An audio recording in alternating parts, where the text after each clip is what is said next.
नमस्कार दोस्तों আমার চ্যানেলের তরফ থেকে সুধী দর্শকবৃন্দকে অসংখ্য ধন্যবাদ প্রীতি এবং শুভেচ্ছা জানিয়ে শুরু করছি আজকের এক অদ্ভুত সাধনা অনুষ্ঠান। দর্শকগণ, আজ আমরা আলোচনা করব এক অন্য বিষয়বস্তু নিয়ে। আপনারা থাম্বনেল দেখেই বুঝতে পেরেছেন যে আমরা কি বিষয় নিয়ে আজ আলোচনা করব। তো দর্শকগণ, আজ আমরা আলোচনা করব এক চুড়েল সাধনাকে নিয়ে। চুড়েল হলো অতৃপ্ত এক আত্মা, যা শারীরিকভাবেও উপস্থাপিত হয়, কারণ এদের মধ্যেও অনেক ক্ষমতা আছে।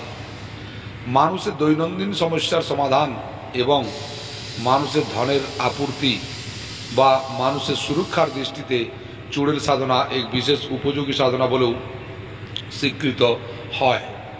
কিন্তু এই সাধনাটি গুরুর তত্ত্বাবধান ছাড়া করা কোনো মতেই উচিত নয়। এই সাধনা করতে গেলে সর্বপ্রথম সুরক্ষা, বন্ধন ইত্যাদি এই যে বিষয়গুলো আছে, এইগুলো নিপুণভাবে শিখতে হবে, যাতে করে নিজের কোনো ক্ষতি না হয়। এবং যারা করবেন তারা অতি অবশ্যই এই সব জিনিসগুলো আপনারা দেখে করবেন।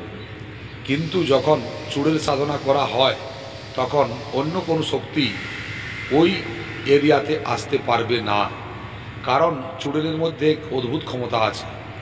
চুড়েলের সাধনা যারা করেন তাদের কাছে শরীর বন্ধন বা স্থান বন্ধন তারা করেন না, কারণ ওই সব জিনিসগুলো করা হয় আদার্স যেসব পাওয়ার আছে সেই সব যাতে তাকে বিচলিত করতে না পারে সেই জন্য। কিন্তু এই সাধনাতে আপনার এই সব করার কোনো দরকার হয় না।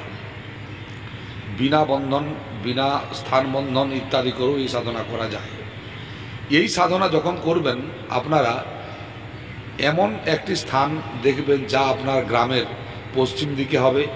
পুরানো কোনো খান্ডার কিংবা পুরানো কোনো কুয়ো, পুরানো কোনো গাছ ইত্যাদিতে এই সব শক্তি বিদ্যমান থাকে। এই সব শক্তি সাধারণত দেখা যায় না, কিন্তু যখন আপনি তাকে ডাকবেন, তার সাধনা করবেন, অতি অবশ্যই সে আসবে। এবং একটা কথা জেনে রাখবেন যে সব শক্তি এই অশুভ নয়। কিছু অতৃপ্ত আত্মা বা কিছু অতৃপ্ত শক্তিও কিন্তু মানুষের উপকারী বলে সহযোগী হতে পারে। মানুষের বিভিন্ন সমস্যার সমাধানকে তারা করতে পারে। যারা ঋণ ভারে জর্জরিত আছেন, তারা যদি চান যে কিছু কম সময়ের মধ্যে আপনার ঋণ মুক্ত হবেন, আপনি হতে চান, তাহলে কিন্তু এই সব সাধনা আপনাদের জন্য খুবই উপযোগী। চুড়েল সাধনা মাত্র এক দিনের মধ্যেই সাধিত হতে পারে। আসন্ন অমাবস্যা একটি খুবই উৎকৃষ্ট সময় আসছে, যা কৌশিকী অমাবস্যার দিনে যদি আপনারা এই সাধনাটি করতে পারেন, অতি অবশ্যই আপনারা ফলীভূত হবেন। তবে একটা কথা জেনে রাখবেন, এই সাধনাতে খাতরাও আছে। যাদের সাহস আছে এবং যারা কোনো জিনিসে ভয় পান না, বা যাদের গুরু মন্ত্র খুব ভালোভাবে জপ করা আছে, পুরস্চরণ করা আছে, যাদের বন্ধন বিদ্যা জানা আছে, সেই সব মানুষ বা সেই সব সাধক এই সাধনা করলে খুবই ভালো হয়। যারা নতুন, তারা কিন্তু এইসব সাধনা করতে গিয়ে খাতরা মোড় নেবেন না। দর্শকগণ, একটা কথা বলে দিই, এই সাধনা কোনো সাধনা নয়, এগুলো একটি প্রয়োগ। এই প্রয়োগ করতে গেলে কিছু আপনার জিনিসের দরকার হয় না, সামান্য কিছু জিনিস নিয়ে এই সাধনা করা যায়। এই সাধনা করতে হলে সর্বপ্রথম আপনাকে এমন একটি জায়গা দেখতে হবে যে জায়গাটি বিরান জায়গা, এবং ওই বিরান জায়গার আশেপাশে কোনো পুরানো গাছ আছে, কিংবা কোনো পুরানো কোনো কুয়ো আছে, কিংবা কোনো খান্ডার আছে, অর্থাৎ পরিত্যক্ত বাড়ি আছে। এই সব জায়গাতেই কিন্তু এইসব চুড়েলরা বসবাস করে। এদের স্থান এই সব জায়গাতেই হয়। এরা সাধারণ চোখে আপনারা তাকে দেখতে পাবেন না, কিন্তু যখন আপনি তাকে ডাকবেন, সে সশরীর উপস্থিত হবে এবং আপনাকে জিজ্ঞাসা করবে, বলো তুমি কী জন্য আমাকে ডেকেছো। চুড়েল সাধনাতে মানুষ কোটিপতি হতে পারে। এই সাধনায় কি কি লাভ সেটা আমি বলে দিই। চুড়েল এত পরিমাণ ধন আপনাকে দিতে পারে যা স্বয়ং কুবের মহারাজও দিতে পারবেন না। এত ধন আপনাকে দিতে পারে। আপনি যে কোনো মানুষের ভূত ভবিষ্যৎ বর্তমান সব কিছু বলতে পারবেন। আপনি যে কোনো মানুষের সাথে যদি আপনার কারো দুশ্মনী থাকে, সে দুশ্মনীকে খতম করতে পারবেন। এই চুড়েল একটা এমন ছায়ার মতো আপনাকে আচ্ছন্ন করে থাকবে যা আপনাকে কেউ হাত লাগাতেও পারবে না, এটা জেনে রাখুন। কিন্তু যদি এই চুড়েলের সঙ্গে যে বচনবদ্ধতা আপনি করবেন, সেই বচনবদ্ধতার মধ্যে যদি আপনি কোনো বিঘ্ন ঘটান, তাহলে কিন্তু এই চুড়েল আপনাকে শেষ করে দেবে, আপনার সমস্ত জিনিসকে উজাড় করে দেবে। তো এই কথাটি মনে রেখে বা চিন্তা ভাবনা করেই এই সাধনাগুলো করা উচিত। এরা বিভিন্ন রূপে আসে, কিন্তু আপনি যখন নতুন প্রথমবার করছেন তখন কিন্তু দেবী রূপেই তাকে সম্বোধিত করবেন। সর্বপ্রথম কি করবেন? সর্বপ্রথম আপনারা কোনো নাপিতের দোকানে যাবেন, সেখান থেকে মুন্ডন করেছে এমন কোনো মানুষের মাথার চুল নিয়ে আসবেন, তার সাথে কিছু আনুষঙ্গিক চুল আরও নেবেন, এবং আর নেবেন কি 5টি কর্পূরের টিক্কি নেবেন, এবং আপনার 10 আঙ্গুলের নখুন, 10 আঙ্গুলের নখগুলোকে কেটে এক জায়গায় করে নেবেন। নাপিতের দোকান থেকে চুল নিয়ে আসবেন, এবং নিয়ে আসবেন কি সাথে 5টি কর্পূরের টিক্কি। এইগুলিকে নিয়ে রাত 9টার পর আপনাকে ওই স্থানে যেতে হবে যেখানে আমি আগে বলেছি। ওই স্থানে গিয়ে আপনারা কি করবেন? ওই চুলগুলোকে এক জায়গায় করবেন, এক জায়গা করার পরে ওই কর্পূর জ্বালাবেন, কর্পূর জ্বালিয়ে ওই চুল এবং নখকে ওই জায়গায় জ্বালাবেন। এবং একটি মন্ত্র আছে, যে মন্ত্রটি আমি ডেসক্রিপশন বক্সে দিয়ে দেব, ওই মন্ত্রটি আপনাকে জপ করতে হবে। চুল জ্বলবে এবং কর্পূর জ্বলবে, এবং তার সাথে চুল জ্বলবে এবং নখনও জ্বলবে।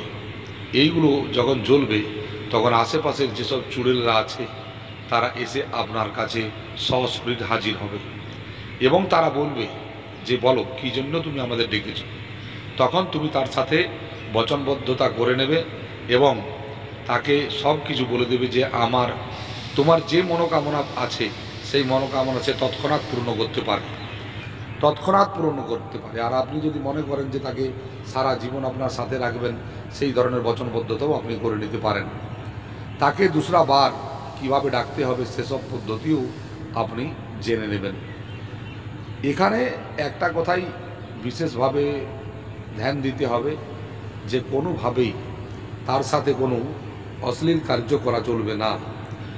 এই সাধনা কিন্তু সম্পূর্ণ এক পর্যায়ের মধ্যে নিয়ে যেতে হবে।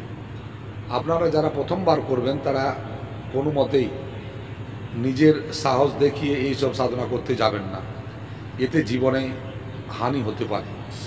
তো যারা করবেন, যারা অসহ্য ঋণ ভারে জর্জরিত হয়ে গেছেন, যাদের কোনো রাস্তা নেই, এমত অবস্থায় এইসব সাধনা খুবই উপযোগী।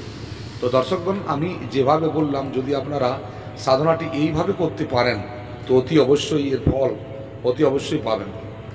এই সাধনা করলে তৎক্ষণাৎ আপনার সব জিনিস আপনি পেতে পারেন, আপনার নিজের ইচ্ছা সম্পূর্ণ বাস্তবায়িত হতে পারে।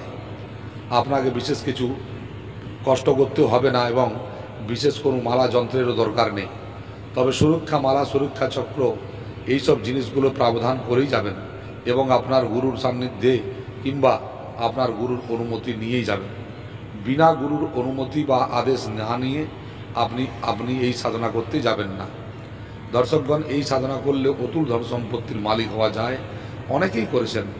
কিন্তু এই চুড়েল যখন আপনাকে বলবে যে তুমি আমার নাম কারো কাছে বলবে না, সেই কথা কিন্তু আপনাকে অক্ষরে অক্ষরে পালন করে যেতে হবে, নইলে কিন্তু আপনার খের নেই। এটা জেনে রাখবেন, আপনাকে বরবাদ করে দেবে, এমনকি জীবনহানিও করতে পারে। তো দর্শকগণ, যখন এই সাধনাটি করবেন আপনারা একটু দেখে শুনে ভালোভাবে বিচার বিবেচনা করে করবেন। এই সব সাধনা যারা করবেন তারা অতি অবশ্যই গুরুর সাহচর্য থেকেই করবেন। দর্শকগণ, এই সাধনায় যে মন্ত্রটি দরকার সেই মন্ত্রটি আমি ডেসক্রিপশন বক্সে দিয়ে দেব, আপনারা দেখে নেবেন। যারা করতে চান তারা আমার সঙ্গে যোগাযোগও করতে পারেন। এই সাধনা করা সম্ভব এবং খুবই গুরুত্বপূর্ণ। দর্শকগণ, ভিডিওটি কেমন লাগলো অতি অবশ্যই জানাবেন। জয় তারা, জয় তারা, জয় জয়।